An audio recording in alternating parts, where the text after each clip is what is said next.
Year the Dodgers faced down adversity. You entered the playoffs battered and bruised, but not broken.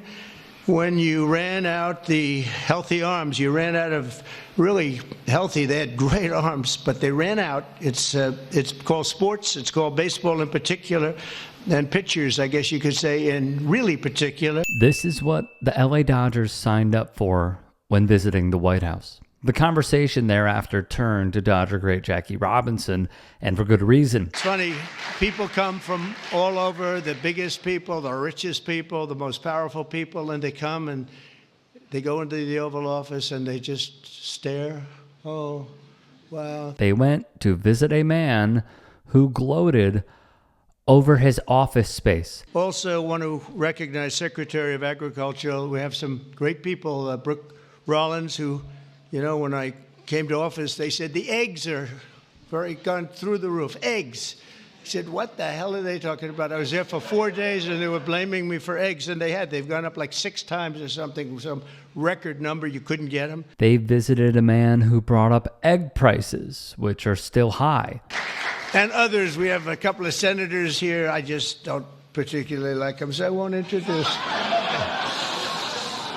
Over the course of this amazing season, the members of this team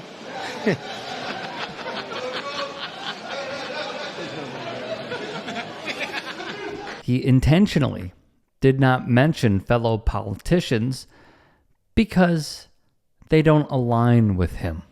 Boy, oh boy, what an athlete. And 3, 2, 1. You know what you do? And for your family. This is so great to have you. It's a great honor. You're an amazing athlete in person. Have a good time. Take a picture by the Declaration of Independence. It's great. That's a good one. 3, 2, 1. What a guy.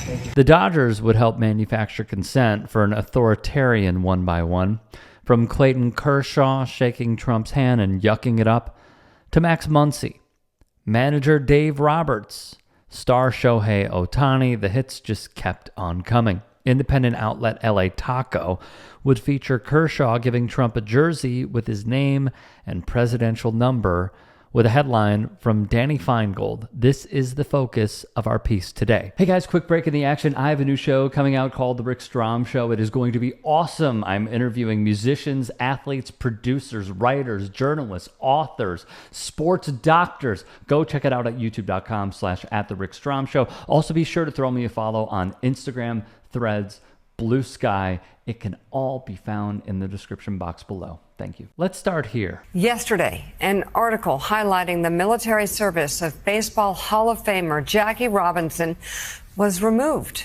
from the Department of Defense website. The error page that displayed in place included DEI in the web address, indicating that the page was removed as part of the administration's crackdown. This administration, with Pete Hegseth serving as Secretary of Defense, Donald Trump, Commander-in-Chief, Jackie Robinson, the civil rights icon, the man who desegregated pro baseball, and a Hall of Famer, not to mention a veteran, had his bio taken down on the DoD website. A new link was inserted, as we covered previously, with DEI in it when it was published. This is a story that is about principle. And I thought we all agreed that Jackie Robinson's an American hero.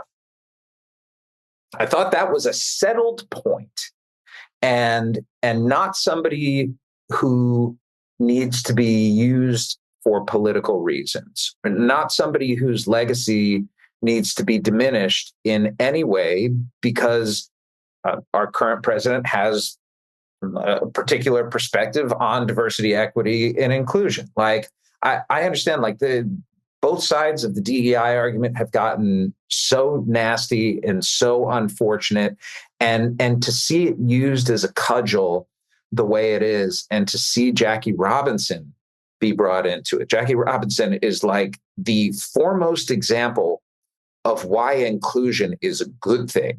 The Department of Defense would release statements, each line making their actions worse and worse. Then they would, what appears to be reluctantly in my eyes, restore the page. However, the message was sent loud and clear. As Secretary Hegseth has said, DEI is dead at the Defense Department.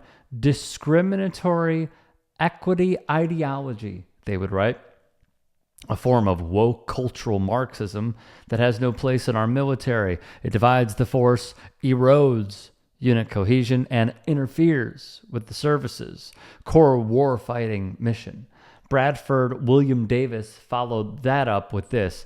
They defended scrapping the Robinson post, praised the military's rapid compliance, but hedged on the possibility that maybe one of the people who bootstrapped their way to the top of their meritocracy screwed up. Lest we forget, the Trump campaign would use, as you see right here, Jackie Robinson in an advertisement promoting the man himself. That drew a strong rebuke from Jackie Robinson's daughter, Sharon, who would clap back. Jackie Robinson's family strongly objects to the use of Jackie Robinson's image in a Donald Trump Jr. Foundation. The Trump campaign is in opposition to all that Jackie stood for and believed in. We're insulted and demand that his image be removed. She would put the president's handle in there. They would not remove his image. When asked about Robinson, Dreyer would state, Jackie Robinson would be outraged by the Dodgers meeting with Trump. Robinson was a liberal Republican. He went to the RNC in 1964, supporting the liberal Republican Nelson Rockefeller, former New York governor, when they nominated Barry Goldwater. And he heard people say things in that convention that so angered him that he came out of that event and said, I know what it must have felt like to be at a Nazi rally. Donald Trump is a lot worse. Dreyer went on. Robinson, who has covered baseball for many years, understands politics, wrote about it as well. He's been doing this for decades. Robinson always had the courage of his convictions, regardless of what impact it had on him. He was criticized during his playing career for speaking out. And he said, I'm always going to speak out against injustice, and if you don't like it, it's too bad. So I'm 100% sure Robinson would be upset the LA Dodgers are going to that White House. And I think Robinson would be extremely disappointed in black superstar Mookie Betts in particular. Now, in 2019, then Red Sox star Mookie Betts skipped the Trump White House visit along with other members of the team who are black and Latino. He has been outspoken. He has taken a knee after the killing of George Floyd from Derek Chauvin, who many Republicans want pardoned for his murder, in my eyes. So he would also take another form of protest when there was yet another high-profile case of police brutality in the state of Wisconsin. He would write, in his words, I am more than an athlete, echoing LeBron James's mission when he launched his media company. So his actions spoke volumes, and now he is choosing to dance with the devil. Prior to the visit, Dave Zirin of The Nation wrote, there are over 60 Major League players born in Venezuela. The Dodgers have some of them. Given the U.S. is now sending Venezuelans without due process to an El Salvadoran labor camp, telling these players to set foot in this White House seems cruel. It's telling all of them to shut up and play or risk something worse than a team fine. Not also to leave out, Dave Roberts once expressed his disappointment in Donald Trump and said that he would never go to a Trump White House. My, how times have changed.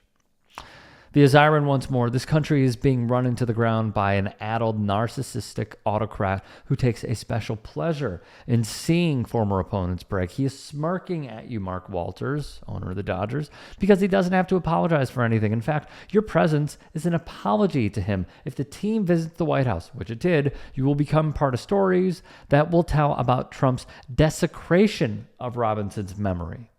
You will have done nothing on behalf of the team's Venezuelan players. You are not living up to the best of your franchise's history. You are living down to the worst. You are not Jackie Robinson. You are Al Campanis. If you haven't seen that clip, search Al Campanis on demand. And you should either cancel or have everyone on the team wear number 42 when meeting Trump. They did not. Make a statement, because Robinson, whom you claim to honor, never suffered in silence when there was something that needed to be said. If you can and are willing, please become a paid member here at TYT Sports. And or go to tyt.com/join. In addition, you can follow me on Twitter, Instagram, and TikTok. Appreciate it. Have a great day.